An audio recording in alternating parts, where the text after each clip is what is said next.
जो उसके साथ के स्टडी करने वाले बच्चे थे वो उन्होंने उतारा है, उन्होंने क्वाड तोड़े और वही हॉस्टल में लेके गए हैं। जबकि होना ये चाहिए, माँ बाप को बुलाना चाहिए, पुलिस प्रशासन आना चाहिए और हॉस्टल के जो भी वहाँ के उसको संभालते हैं प्राचार्य हैं वो मौजूद होने चाहिए, सभी की मौजूदगी में हॉस्पिटल में जाना कोई चाहिए। सीसीटीवी या कोई वीडियो फुटेज हो किसी भी प्रकार की उतारते समय बनाया हो और किसी कुछ ने? भी नहीं है जी, यही तो 100% शक के दायरे में आता है, कुछ भी नहीं है। आपके भाई ने कहते हैं कि सुसाइड कर लिया कोटा के अंदर, आपको क्या लगता है सुसाइड था, मर्डर था? बताएं एक बार। सर मुझे तो ऐसा कुछ नहीं लगता कि सुसाइड वगैरह था, क्योंकि उससे एक दिन पहले भी अच्छे से बात हुई थी कि मतलब मैं मम्मी पापा सब वीडियो कॉल पे थे। मैं वहाँ सीकर से था और भाई कोटा से थे। मम्मी पापा घर से वीडियो कॉल पे बात कर रहे थे, हम अच्छे से हंस रहे थे, शादी ब्याह की बात कर रहे थे कि ऐसे शादी करेंगे। वो भी अच्छे अपने मस्त हंस रहा था और फिर अगले दिन उसने ये सब कर लिया। और मतलब वो मेरे सारी बातें बताता था कि मैं ऐसे करूँगा, ऐसे करूँ, मतलब कभी ऐसा नहीं लगा कि वो ये सब कर लिया। आपको लगता है कि कोई स्टडी का प्रेशर था उस पर? उसके नंबर भी अच्छे आते थे, ठीक ठाक आते थे नंबर। प्रेशर वगैरह तो मेरे को लगा नहीं, वो मेरे स्टडी से सारी प्रेशर बात नहीं था किसी प्रकार का, जैसे कोई गर्लफ्रेंड लड़की है इस तरह की कोई नहीं, वो बात इन हो? सब चीज़ों से दूर है। किसी प्रकार का कोई ऐसा कुछ रिलेशन से संबंधित नहीं, कुछ नहीं था? आप कब मिले थे लास्ट टाइम से? मैं लास्ट टाइम दिवाली पे मिला। अच्छा, फिर उसके बाद जैसे फोन पर बातें होती रहती हाँ, थी? उसके बाद फोन पे इससे बात। पहले कब पहले दिन बात हुई थी हाँ, आपकी? उससे पहले दिन बात हुई। अच्छा, रात को 7:50 पे। उस समय कुछ लग रहा था कि ऐसा कुछ? हंस रहा था एकदम, अच्छा, बहुत अच्छे से हंस रहा था। 20-25 मिनट बात की थी हम सबने। आपको क्या लगता है कि क्या हुआ ये सब, ये कैसी घटना हुई? अब मैं तो क्या बताऊँ। आप क्या करते हैं? मैं वहाँ नीट की तैयारी कर रहा हूँ। अच्छा, आप वहीं पर तैयारी करते हैं, दूसरी जगह तैयारी करते हैं? दूसरी जगह दूसरी जगह कहाँ पर? सीकर के ना। सीकर में तैयारी करते हैं, मतलब अलग अलग रहते थे आप? हाँ वो कोटा में थे, आप सीकर में थे? हाँ हाँ आपकी टेलीफोनिकली बात होती थी? हाँ हाँ। अच्छा, चलिए अब आप क्या चाहते हैं, आप लोग क्या मांगे पुलिस प्रशासन से? मांग तो बस यही है कि आगे और किसी के साथ ऐसा ना हो। जी, मेरे बच्चे की ये सूचना काफ़ी लोगों के पास पहुंची है, तो मेरे फ़ोन पे एक मैसेज आता है जी जी, 28/4/2024 का। एक लड़का था, उसके पापा मेरे मैसेज करता है फ़ोन के ऊपर कि वहाँ की जो पुलिस है वो कुछ नहीं करती है, एलन बहुत बड़ी संस्था है। आप मैं मेरा बच्चे ने भी मेरे बच्चे का भी मर्डर हुआ था, अच्छा, तो उसने मेरे व्हाट्सएप पे फ़ोन पे मैसेज भी भेजा है और उसका नाम मैं मोबाइल में देख करके बता जी भी जी सकता जी, हूँ, कोई मैसेज बात भी नहीं। दिखा सकता हूँ, हाँ, उसकी फोटो भी दिखा देता हूँ हाँ, कि मैं सुमित नाम। सुमित पंचाल नाम का लड़का है, ये अपने हरियाणा से। अच्छा, उसने बताया कि मेरे लड़के का भी मर्डर हुआ था और मैं जाता हूँ तो मेरे कोई सुनवाई नहीं करते, वहाँ सीसीटीवी फुटेज वगैरह भी कोई डिलीट कर देते हैं। एलन बहुत बड़ी संस्था है, वो डॉक्टरों से भी मिली होती है, उसमें बच्चा चाहे कुछ किसी भी कुछ भी हो, उनका एक ही कारण होता है, बच्चे को सुसाइड दिखा दो। मर्डर तो दिखाते ही नहीं है वो। अच्छा, वहाँ पुलिस और जो हॉस्टल है और जो एलन कोटा है वो सब कुछ बिकी हुई है। पैसे, एलन बहुत बड़ी संस्था है, वो पैसे वाली पूंजीपति लोगों की संस्था है, वो कोई किसी प्रकार की सुनवाई प्रशासन से या सरकार से नहीं करने देती। वो जैसे बता रहे मर्डर हुआ था, तो उनका किस बाबत मतलब मर्डर हुआ था, क्या मानते हो? उनका भी तो उसने भी ये कह दिया जी मेरे बच्चे की कोई छानबीन नहीं करी, छानबीन नहीं हुई? उन्होंने गोल मटोल करके उसको सुसाइड ही दिखा दिया जी। वो बेचारा रोता हुआ मेरे से, उसने मेरे फोन की लोकेशन भी मांगी है जी, मैं आपसे मिलूंगा अच्छा, इस संबंध में। चलो, वो भी परेशान है। वो भी परेशान है और वो बता रहा था जी, मैंने जी आप काफ़ी अपनी तौर पे तसल्ली कर, जिन जिन बच्चों का ऐसा ऐसा हुआ था, उसने मेरे को एक ये भी बात बताई कि मैं एक लड़का था, उसके दोनों हाथ पीछे से बांध कर करके अच्छा, रस्सी से और पंखे का लटका दिया ओके, और उसके बारे में भी आरोप घाल दिया सुसाइड के लिए। जब एक बच्चे का हाथ नीचे पीछे से बांध रखे रस्से से, वो फांसी कैसे लटका सकता है? अपना अकेला कैसे हाथ ही बांध लेगा और आत्महत्या कैसे कर लेगा? तो मैं तो यही कहता हूँ जी, मेरे बच्चे का 100% मर्डर हुआ है। और रही बात जो आनंद कुंज हॉस्टल वाला है, वो बिल्कुल भी हॉस्टल की केयर नहीं कर सकता और जिस वो बिल्कुल बदनाम हॉस्टल है, उसको बिल्कुल सील किया जाए जी।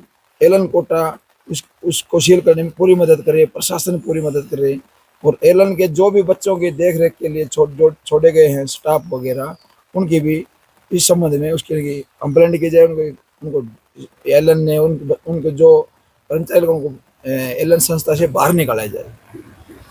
आप कुछ बता रहे थे, मुझे माता जी बोलो। और जो इस बात को छोड़ करके मेरे बच्चे की जो मम्मी थी उसने चक्कर आ गए और उसके सिर में कम से कम 20-30 टक्के आए हुए हैं जी। अभी भी उसके वो बिल्कुल सदमे में है जी, और बिल्कुल होश हवास बस कुछ भी उसने खो बैठी है जी। सर मैं नीरज का नाते में दादा लगता हूँ और इनके पड़ोस से ही हूँ। जो 3:30 बजे इनके पिता की जो बात हुई नीरज से, उसको देख करके और जा करके जब उसको देखा है शारीरिक रूप से जो उसका हिसाब किताब था, उससे देख करके इसका कहीं भी ये नहीं लगता कि ये सुसाइड है। वो सभी निशान मर्डर के हैं। और दूसरी बात ये है जी, जब एक बच्चा वहाँ सुसाइड कर लेता है तो कोई छोटी बात तो है नहीं, बहुत बड़ी बात है।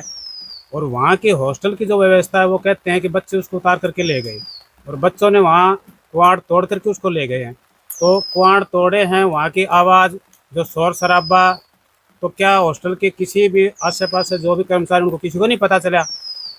और फिर अगर पता भी उनको चल जाता है तो इन्होंने यहाँ से फ़ोन किया, बबलू ने, उनका कोई वहाँ से फ़ोन नहीं आया। उसके बाद अब यहाँ आए हैं, यहाँ आने के बाद भी उनका किसी प्रकार का कोई समाचार नहीं आया है। मैं 20 साल हॉस्टल में रहा हूँ जी। मैं खुद 10 साल हॉस्टल में खुद रहा हूँ और 5 साल मैं हॉस्टल में टीचर बन के रहा हूँ। किसी बच्चे को अगर बुखार भी हो गया, कोई तकलीफ हो गई, तो हम माँ बाप को पूछ करके ये कहते थे कि आप बताओ जी, हम हॉस्टल में ले जा रहे हैं, इसको एडमिट करवाना है या आप खुद आओगे। जबकि ये तो मर्डर की बात है और मर्डर पर उन्होंने इनको नहीं बुलाया, बच्चे को उतार लिया गया और कहते हैं सुसाइड किया है। तो ये एक बहुत बड़ा उनके ऊपर ये लगाओ कि संशय की बात है। 100% हम ये मानते हैं कि ये मर्डर है, सुसाइड है। तो फिर बुलाना चाहिए था, माँ बाप को बुलाना चाहिए था। उन्होंने कहीं भी माँ बाप को सूचना नहीं दी। ये तो इन्होंने खुद ने उनको संभाला है और खुद यहाँ से गाड़ी भर करके वहाँ गए हैं और जब अपने बच्चों को लेकर के आए हैं। तो आप लोगों को लगता है कि साजिश के तहत मतलब ये मर्डर प्लान था? हाँ, 100% मानते हैं। अच्छा, इसके अलावा ये है जी, वहाँ बच्चे, पिछले साल का सर्वे हमने देखा है न्यूज पे कि 29 बच्चों का इस प्रकार से क्या है सुसाइड दिखा रहे हैं वो। क्या सभी 29 बच्चों ने सुसाइड कर लिया? कोई भी एक बच्चा ऐसा नहीं है जो वहाँ की कोई घटना हो। क्या सभी बच्चों ने सुसाइड करते हैं वहाँ जा करके? क्या वहीं कोटा में ऐसा क्या सिस्टम है? ये कोचिंग सेंटर तो सीकर भी है, कोचिंग सेंटर दिल्ली में भी है, बहुत सारे कोचिंग सेंटर चल रहे हैं। तो कोटा में अकेले इतने सारे सुसाइड क्यों होते हैं? फिर अगर इतने ज्यादा सुसाइड होते हैं तो वहाँ इस पर वो क्या एक्शन क्यों नहीं लेते? अच्छा, जहाँ नीरज रह रहा था जिस कमरे में, उस कमरे में ऐसी घटनाएं 2 पहले भी हुई हैं, बता तो 3 रही हैं, ये 4थी घटना है। तो लगातार एक कमरे में ऐसी घटनाएं हो रहे हैं, तो वहाँ इस प्रकार की वो व्यवस्था क्यों नहीं करते कि बार बार बच्चे वहाँ सुसाइड न करें? तो ये कहीं ना कहीं शक के दायरे में वो आते हैं। 100% वहाँ की हॉस्टल व्यवस्था और वहाँ की कोचिंग सेंटर की व्यवस्था शक के दायरे में है। हम तो ये चाहते हैं जी अब कि ये हमारा बच्चा था और वहाँ पढ़ रहे वो भी हमारे बच्चे हैं, किसी और बच्चे के साथ इस प्रकार की कोई घटना न हो। आपके माध्यम से ऐसी कोई ये आप अपने सूचना पहुँचाओ कि दूसरे बच्चों के साथ किसी के साथ न हो, किसी का लाल न जाए।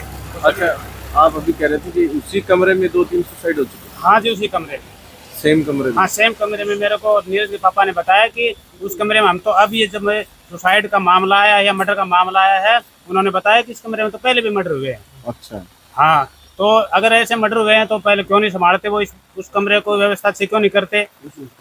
और फिर वो कह रहे हैं कि पंखे से सुसाइड किया। अगर पंखे से सुसाइड किया है तो वहाँ तो पंखे की व्यवस्था ऐसी बना रखी है कि वहाँ कोई भी उस पर ज्यादा वजन बनेगा तो पंखा नीचे आ जाएगा। तो फिर वो वो सुसाइड कैसे हुआ? अच्छा, फिर बच्चों की कितना बड़ा अधिकार है कि वो बच्चों को लेकर के और हॉस्टल में चले जाएं और माँ बाप को बताएं भी नहीं। ये कहाँ की व्यवस्था है? आप बताओ, ये तो सभी जानते हैं। और आपने बताया कि पुलिस की बजाय जो पड़ोस के जो बच्चे थे उन्होंने ही उतार दिया? जो उसके साथ के स्टडी करने वाले बच्चे थे वो उन्होंने उतारा है, उन्होंने कुआड़ तोड़े और वही हॉस्टल में लेके गए हैं। जबकि होना ये चाहिए, माँ बाप को बुलाना चाहिए, पुलिस प्रशासन आना चाहिए और हॉस्टल के जो भी वहाँ के उसको संभालते हैं प्राचार्य हैं वो मौजूद होने चाहिए। सभी की मौजूदगी में हॉस्पिटल में जाना चाहिए। कोई सीसीटीवी या कोई वीडियो फुटेज हो किसी भी प्रकार की उतारते समय बनाया हो? कुछ भी नहीं है जी, यही तो 100% शक के दायरे में आता है। कुछ भी नहीं है। और आज के समय इतना आज तो मीडिया इतना ज्यादा आगे जा रहा है, प्रत्येक बच्चे के पास, छोटे छोटे बच्चों के पास, जो 10वीं+2 के बच्चे उनके पास में मोबाइल है आजकल। तो वो तो कोचिंग सेंटर में जा रहे, 500 किलोमीटर दूर जा रहे हैं वो तो ये तो शक के दायरे में अपने आप ही हो गया कि किसी के पास मोबाइल नहीं था, कुछ भी नहीं है, कुछ भी। एक बच्चे के साथ धोखा हुआ है, इसको न्याय मिलना चाहिए। और हम तो कहते हैं कि वहाँ की जो है व्यवस्था वो तो हमारे बस में है नहीं, क्योंकि पीछे भी इतने सारे मर्डर हो चुके, किसी का भी कुछ भी उन्होंने समाधान नहीं निकाला। पर आगे जहाँ भी जितने भी बच्चे हैं, किसी बच्चे के साथ ऐसे अन्याय हो तो इस माध्यम से, अपने न्यूज़ के माध्यम से इस प्रकार की सूचना फैलाओ कि वहाँ क्या है व्यवस्था कुछ भी ठीक नहीं है। अपने लाल को मत खो, इतने बड़ा ऑफिसर हमें नहीं चाहिए कि अपना लाल चला जाए। धन्यवाद।